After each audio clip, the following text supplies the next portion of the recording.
আমাদের সকলেরই প্রিয় আমাদের হাদি ভাই 24 জুলাই যোদ্ধার সম্মুখ যোদ্ধা ছিলেন। আপনারা জানেন হাদি ভাই কি চেয়েছিল?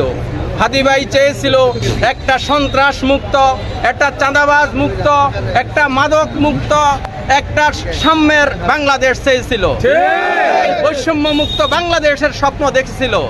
আজকে দেখেন, যখনই আমাদের নির্বাচনী তফসিল ঘোষণা হইল, তখনই কি হইল?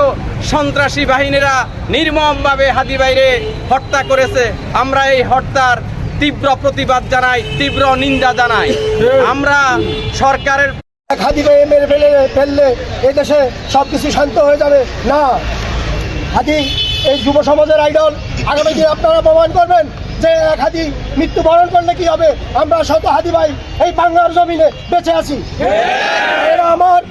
আমি একটা কথা বলতে চাই, কেউ যদি মনে করে বাংলাদেশে দিল্লি এজেন্ডা বাস্তবায়ন করবে, তা কশিন কালো হতে দেওয়া হবে না।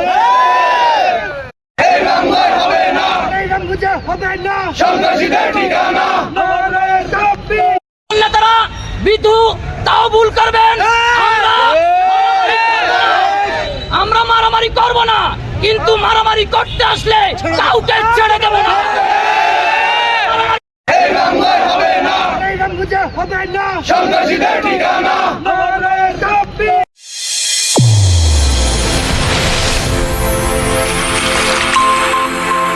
চ্যানেল A1 হৃদয়ের স্পন্দন।